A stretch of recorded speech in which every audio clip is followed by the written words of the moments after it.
নমস্কার, আমি আবার এসেছি আমার অডিও স্টোরি নিয়ে। আশা করি আমার গল্প আপনাদের ভালো লাগছে।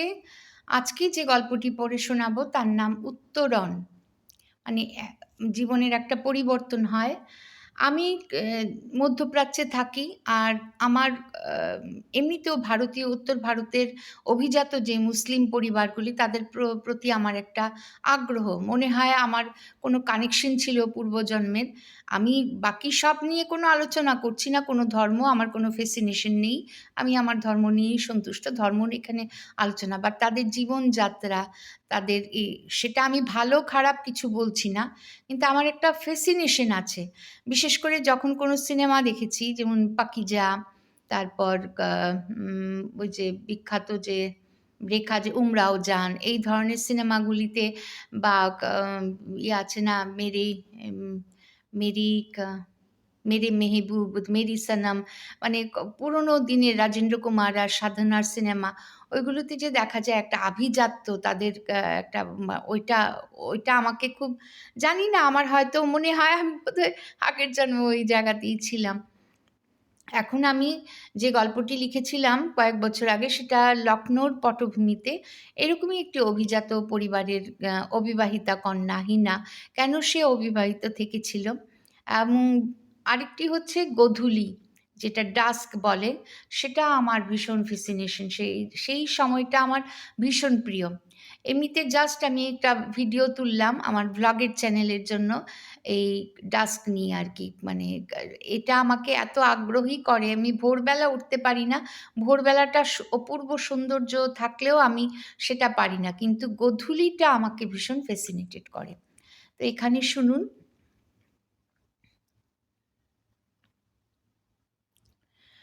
অপরাহ্নের মরা আলোয় মাখামাখি হতে হতে কবুতরগুলোকে দানা খাওয়ানো তার সবচেয়ে প্রিয় কাজ। রোশনারা খাতুন এই মুহূর্তের জন্য অপেক্ষা করে থাকে। কখন বিকেল হবে, কখন সে এই ছাদ বারান্দায় এসে বসবে। তার পরিচারিকা হিনা বিকেলের চা এখানেই দিয়ে যায়। জাফরি কাটা অলিন্দ দিয়ে বাইরের রাস্তা দেখাও এক নেশা। নির্জন দুপুরে এক রূপ, সন্ধ্যা নামতেই আরেক রূপ। লোকজন সব কর্মক্লান্ত হয়ে বাড়ি ফেরার তাড়ায় থাকে। তাদের পরিবার তাদের জন্য অপেক্ষা করছে। পরিবার শব্দটি রোজ এ সময় মনে আসে। রোজ বুক চিরে এক দীর্ঘশ্বাস বেরিয়ে এসে, এ হ্যা ক্যা চিজ, এ হ্যায় ক্যা চিজ। পরিচারিকা হিনাকে নিয়ে এই খসে যাওয়া ভগ্ন অট্টালিকার এক কোণে থাকে সে। একসময়ে সুন্দর এই ইমারত, যে তার যৌবনে রূপের ছোটায় পুরো লখনৌতে প্রসিদ্ধ ছিল, আজ বড় দৈন্য দশায়। কালের প্রলেপে, অযত্নে, অবহেলায় এক কুৎসিত খণ্ডহরে পরিণত হয়েছে। বিবর্ণ পলেস্তারা খসে যাওয়া এক শরিকি বাড়ি, যার কয়েক ঘরে কিছু দরিদ্র জ্ঞাতিরা কোনো মতে দিন গুজরান করছেন। অবিবাহিত মধ্যত্রিশের রোশনারা আর অনাথ পরিচারিকা হিনা, তারা এই বিশাল অট্টালিকার দুটো ঘরকে বাসযোগ্য করে আছে। একে একে সবাই চলে গিয়েছেন। আব্বু আতাউর রহমান গত হবার কয়েক মাসের ভেতর আম্মিও গেলেন। তারা তিন বোন, রোশনারা, জাবেদা আর সাকিনা। জাবেদা ইংল্যান্ডে থাকে, ভরা সংসার। মাঝে মধ্যে দেশে আসলে ধনী শ্বশুরবাড়িতেই ওঠে। এই খণ্ডহর তার থাকার জায়গা নয়, স্পষ্টই সে প্রকাশ করে। বড় বোনকে দয়া অনুকম্পা দেখিয়ে কিছু সাহিবি উপহারের বন্যা বইয়ে গোলগাল জাবেদা তার সুখী স্ট্যাটাসের বিজ্ঞপ্তি দেয়। জাবেদা স্থান ত্যাগ করলে রোশনারা স্বস্তির নিঃশ্বাস ফেলে। জাবেদার স্বামীকে সে পছন্দ করে না, তার প্রতি মাত্রা অতিরিক্ত কৌতূহল লোকটার। রোশনারা অবিবাহিত, বাড়িতে কোনো পুরুষ সদস্য নেই। এই পরিস্থিতি তাকে সুযোগ দেয়। রোশনারা নেহাত জ্যেষ্ঠশালী, নইলে ইসলাম তো 4 নিকা করার অনুমতি দেয়ই। নিজের রসিকতায় নিজেই হেসে কথা শেষ করে আদিল। আদিলের স্থূল রসিকতা, গায়ে পড়া, সবজান্তা ভাব, মেদবহুল চেহারা, কোনো কিছুই রোশনারার পছন্দ নয়। সবচেয়ে অসহ্য তার গার্জেনগিরি। নিজেকে স্বঘোষিত অভিভাবক মনে করে, আর একান্তে পেলেই ফ্লার্ট। বোনের জন্য চিন্তা হয় রোশনারার। সব চিন্তা দূরে সরিয়ে সে চায়ে আর গোধূলির রূপে মন দেয়। সূর্যাস্তের মরা আলোয় পুরো খণ্ডহরটি এক বিষণ্ণ রূপ ধারণ করে, যার সাথে রোশনারা খুব একাত্ম বোধ করে। রোজ এ সময় ঝরা পাতার মতো কিছু স্মৃতি টুপটাপ ঝরে পড়ে মনের ক্যানভাসে। প্রতিদিন এ সময় মনে পড়ে ফাহিমের কথা। ফাহিম, তার প্রেমিক। এই বাতায়নে কত স্মৃতি আছে, এই ছাদ বারান্দার প্রতিটি ঈদ সাক্ষী হয়ে আছে তাদের মিলনের। সূর্যাস্তের রূপ দেখতে দেখতে ফাহিমের কথা ভাবছিল, এমন সময় মোবাইলটি বেজে ওঠে। সাকিনা ফোন করেছে। বিরক্তিতে ভুরু কুঁচকে যায়। এ সময় কোনো কথা বলতে ইচ্ছে করে না, কেটে নিল না। সাকিনা তাদের সবচেয়ে ছোট ও আদরের বোন। বাবা ও মা দুজনেই পরপর গত হবার পর ওরা দু বোন থাকত। জাবেদার আগেই বিয়ে হয়ে গিয়েছিল। বোনেদের মধ্যে সাকিনাই বিশ্ববিদ্যালয়ের চৌকট মারিয়েছিল। সেখানেই ছাত্রনেতা এক সিনিয়র ছাত্রের সাথে প্রণয়। তাদের আব্বু সাকিনাকে বড় প্রশ্রয় দিতেন। যেসব সুযোগ বড় দু বোন পায়নি, সাকিনা পেয়েছে। কিন্তু তা বলে নিজে পছন্দ করে জীবনসঙ্গী মনোনীত করবে, তাও আবার অভিজাত বংশজাত নয় এমন কেউ। তারা অভিজাত, সৈয়দ বংশের, নীল রক্ত তাদের ধমনীতে। এক অদ্ভুত সিকিউরিটি কমপ্লেক্স তাদের সাধারণ জনজীবন থেকে আলাদা করে রেখেছে। নিজেদের এক অন্য গ্রহের বাসিন্দাই ভাবে এই বংশের লোকেরা। অর্থ গেছে, লোকবল গেছে, এই মনোরম অট্টালিকা খণ্ডহর হয়েছে, তবুও নিজেদের অভিজাত ভেবে অসাধারণ ভাবার আত্মতুষ্টি থেকে বিরত হতে পারে না। ফাহিম তাদের পিসির ছেলে, সুদর্শন, উঁচু ঘরানার। রোশনারা আর তার থেকে অল্প জেঠতুতু বড় বোন রাবেয়া দুজনেই অনুরাগিনী ছিল ফাহিমের। একই হাবেলিতে থাকা, একসাথে বড় হওয়া এই দুই কাজিনের সম্পর্কের মধ্যে ভাঙন ধরে ফাহিমকে কেন্দ্র করে। ফাহিম হাবেলিতে আসলে তাদের মধ্যে রেষারেষি লেগে যেত। 16-17 বছরের রোশনারা তখন আক্ষরিক অর্থেই রোশনারা। রূপের খ্যাতি ছড়িয়ে পড়ছে চারদিকে। ঘরেই পড়াশোনা চলছিল কঠোরভাবে, পর্দা মানা হতো পরিবারে। ফাহিম আত্মীয় বলেই শিথিলতা ছিল। খোলা ছাদে বসে সব তুতু ভাই বোনদের জমাটি আড্ডা হতো, সাথে থাকতো কাবাব। ফাহিম তাদের সামনে মেলে ধরত সারা দুনিয়ার হাল হকিকত। ফাহিমের চোখ দিয়ে দুনিয়া দেখত রোশনারা। মুগ্ধতার সীমা থাকতো না তার। তাকেও যে ফাহিম লক্ষ্য করে, চোখে এক মুগ্ধ দৃষ্টি, যা দেখে পুলক জাগত রোশনারার। হামি দেখা কিউ যা রাহা হ্যায় ইতনি খুবসুরত আঁখো সে? ফাহিম একদিন একান্তে নিভৃতে পেয়ে জিজ্ঞেস করে। চোখে কৌতুক, মুখে হাসি। লজ্জায় অধোবদন হয়েছিল রোশনারা। তার কপালের ঝুড়ো চুল সরিয়ে গালে টোনা মেরে চলে যায় ফাহিম। তারপর থেকে শুরু তার। ডুবেছিল ফাহিমের প্রতি দুর্বলতায়, অনুরাগে। এদিকে সমান্তরালভাবে যে রাবেয়ার সাথে ইশক চলছিল ফাহিমের, রোশনারার অজানা ছিল। যখন জানল, নিজেকে সামলাতে পারেনি সে। অভিশপ্ত ছিল সেই সন্ধ্যা যেদিন বুয়াজি মিঠাই নিয়ে এসে পুরো পরিবারের সামনে ফাহিম আর রাবেয়ার নিকার প্রস্তাব রাখে। আর এ যেন সবার জানা ছিল। তায়াজি, রাবেয়ার আব্বাজান, বেশ খুশি হয়ে রেজামন্দি দিলেন। হাভেলিতে উৎসবের মেজাজ। শুধু একটি কিশোরী হৃদয় যে ভেঙে খান খান হয়েছিল, কেউ জানেনি। তবে কি সে ফাহিমকে ভুল বুঝেছিল, না ফাহিম তাদের দুজনকেই খেলাচ্ছিল? কি অসহ্য ছিল সেই অবস্থা। বারবার আত্মহত্যার কথা ভাবতে ভাবতে শেষ পর্যন্ত ব্লেড চালিয়ে দেয় সে বাম হাতের শিরায়। তাতেও ব্যর্থতা। সাকিনা দেখে নিয়ে তাদের মা বাবাকে জানায়। সাথে সাথে হাসপাতালে নিয়ে যাওয়া, দুদিনে জমে মানুষে টানাটানি। ফাহিম রাবেয়ার নিকা তখনকার মতো স্থগিত থাকে।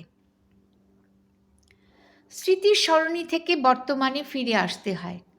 হিনা আপা, চায় পিলা দো, একসাথ পিয়েঙ্গে। সাকিনার আওয়াজ শুনে নিজেকে সামলে নেয় রোশনারা। সাকিনা জিলেবি নিয়ে এসছে তার জন্য। সাকিনা পা রাখার সাথে সাথে বদ্ধ হাবেলিতে পুরনো বাসি বাতাস যে ঘুরপাক খায়, সেটা বের হয়ে এক ঝলক টাটকা বাতাস জায়গা নিয়ে নেয়। রোশনারা বিরক্ত হয়। তার ভালো লাগে সব পুরনো বাসি আসবাবপত্রের ঠাসা এই জং ধরা এই পরিবেশ, যেখানে সে পুরনো স্মৃতি আঁকড়ে বাঁচতে চায়।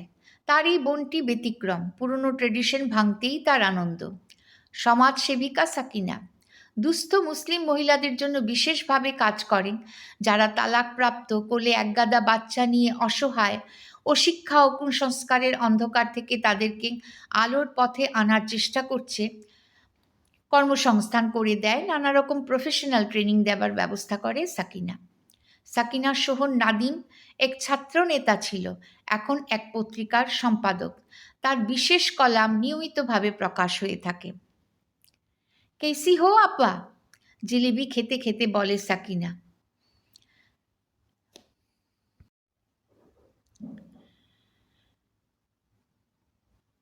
নিজস্ব ছন্দটা নষ্ট হলো সাকিনা আশাতে। বিরক্ত কণ্ঠে বলে রোশনারা, ঠিক হুঁ, ऐसे कोई ठीक नहीं रहते আপা, जिंदा लाश की तरह, बाहर आइए, दुनिया देखिए। साकिना बोले, तू हमारी हालत पर छोड़ दे, हम ठीक है। हमारी संस्था में आइए, औरत को पढ़ाइए, अच्छा लगेगा आपको। রোশনারা আর উত্তর না দিয়ে অন্যদিকে মুখ ঘুরিয়ে রইল। হিনা আসলো, চা ও পাকোড়া ভেজে। সারাদিন এই খণ্ড করে হেঁটে থেকে সে হাঁপিয়ে যায়। কোথাও যাবার জায়গা নেই, নইলে এই ভূত বাংলো ছেড়ে কবেই চলে যেত। সাকিনা এলে দুটো কথা শুনতে পায়, তার ভালো লাগে। ছাদের মেঝেতে পা ছড়িয়ে বসে আয়েশ করে চায়ে চুমুক দিয়ে বলে, সাকিনা আপা, मुझे कोई काम पे लगा दीजिए ना, ऐसे बैठ बैठ के पागल हो जाएंगे। कहाँ जाना है तुझे, यहाँ कौन देखेगी? ক্রুদ্ধ কণ্ঠে বলে রোশনারা। তিন নারী নিবু নিবু আলোতে চুপচাপ চা পান করে। সন্ধ্যা নামে। সাকিনা যাবার জন্য ওঠে, যাবার আগে আবার বলে, ये एक पागलपन है, जिंदगी से मुंह फिर के चलना, जिसके लिए ये सब कर रही हो उससे क्या फर्क पड़ा। প্রতিবারই সাকিনা এসে তার দিদিকে জীবনমুখী করার চেষ্টা করে, প্রতিবারই ব্যর্থ হয়। এক অবসেশন হয়ে গেছে ব্যর্থ প্রেমকে গ্লোরিফাই করা। ওদিকে ফাহেম দিব্যি সংসার করছে, আরেকটি নিকাও করেছে। এমন একটি লোকের জন্য কেউ অমূল্য সময় জীবন নষ্ট করে? রাগে জোরে জোরে পা চালায় সাকিনা। নাদিম তার জন্য অপেক্ষা করবে। পাশের মসজিদ থেকে আজানের সুরের মূর্ছনা ছড়িয়ে পড়ছে। মনে মনে আল্লাহকে স্মরণ করে। নামাজ পড়া নিয়মিত হয়ে ওঠে না তার। কত কত কাজ। রোশনারা কখনো নাদিমকে এক কাপ চায়ের নিমন্ত্রণও করেনি। এত আভিজাত্যের অহংকার। যাককে, ভাবনাগুলোকে সরিয়ে রেখে নাদিমের সাথে কত কিছু আলোচনা করার আছে। নাদিম তাকে পর্দায় মুড়ে রাখেনি, তাকে সহযোদ্ধা ভাবে। সে হাবিলিতে থাকে না, কিন্তু ওই সাদামাটা ঘরখানেই এক টুকরো জান্নাত। হিনা আর রোশনারা আরও কিছু সময় অন্ধকারে বসে থাকে। এখন বৈঠকখানাতে গিয়ে সাদা কালো টিভির সামনে বসে দেখবে। অখণ্ড অবসর, একঘেয়েমি, নিঃসঙ্গতা টুটি টিপে ধরে। हिना धीरे बोले, गुस्ताफी माफ करना आपा, कभी सोचिए जिंदगी के बारे में, ऐसे मुर्दा बन के कितने और दिन। চায়ের কাপ নিয়ে হিনা চলে যায়, নামাজ পড়ে। দুজনের জন্য রুটি বানাবে কয়েকটা, এই তো কাজ। রোশনারা ছাদে বসে নিচের পথের দিকে তাকায়। ঝলমলে রাস্তা, লোকজনের ব্যস্ততা, বাড়ি ফেরার তাড়ায় কত মানুষ। শুধু সেই দুনিয়াতে থেকেও কেমন আলাদা হয়ে কাটিয়ে দিল। একবার গিয়ে দেখবে না কি আভিজাত্যের মুখোশ খুলে জনস্রোতে মিশে কেমন লাগে। কোনো দিন বাঁচিনি সে, মিথ্যা এত এত বছর নষ্ট করেছে। আরেক কাপ চা নিয়ে হিনার সাথে এ নিয়ে আলোচনা করা যাক। স্মিত এক হাসি তার মুখখানিকে উজ্জ্বল করে তোলে। সে হাভেলির ঐতিহাসিক পাকঘরে প্রবেশ করে, চায়ের জল চাপায়। কালো লোহার কেটলিটা স্টোভে বসিয়ে সে ঠিক করে হিনাকে নিয়ে আগামীকালই যাবে ওই সংস্থাতে, সাকিনার সংস্থাতে। দেখে আসবে বাইরের পৃথিবীটা। আর এই ভারী কেটলিটা এবার পাল্টাতে হবে। বড্ড ভারী। কষ্ট করে পাকঘরের জানালাটা খুলে দিল, যা কখনো খোলা হয় না। বাইরের তাজা বাতাস ঢুকে পড়ে, ঘুরপাক খায়। স্টোভের আগুন দপদপিয়ে ওঠে, বিন্যস্ত চুল এলোমেলো হয়। রোশনারা বাঁচতে চায়, টেনে বুক ভরে বাতাস নেয়। গল্পটির নাম উত্তরণ। উত্তরণ এই জন্য যে রোশনারা যদি তার পরবর্তী জীবনে কিছু করতে চায়। উত্তরণ আমার খুব প্রিয় সৃষ্টি, হয়তো অনেকের ভালো লাগেনি। এটা প্রকাশ হয়েছিল কোনো শারদীয়া সংখ্যায়। মলাট বলে একটি বহু আ মানে মা বহু লোকের একটা ফেসবুক গ্রুপ আছে। অনেকে ওইখানকার একটা শারদীয় সংখ্যা অনলাইন পত্রিকা প্রকাশিত হয়। আমি কোনো এক বছর দিয়েছিলাম ২০২২ এ সম্ভবত উত্তরণ গল্পটি সেখানে প্রকাশিত হয়েছিল। আশা করি আপনাদের ভালো লাগবে। ভালো লাগলে আমার এই চ্যানেলটি সাবস্ক্রাইব করে পাশে থাকুন। শুধু আমার গল্প নয়, দেশ-বিদেশের বিভিন্ন গল্পও শুনবো। যেমন আজকে ছিল ফিওদর দস্তয়েভস্কির রুশ লেখক যে, উনার জন্মদিন। তো উনার সৃষ্টি এরকম প্রতিদিনই কোনো না কোনো লেখক বা বিখ্যাত ব্যক্তির জন্মদিন বা তাদের সৃষ্টিগুলো নিয়েও আলোচনা করা যাবে। ভালো থাকুন, আনন্দে থাকুন।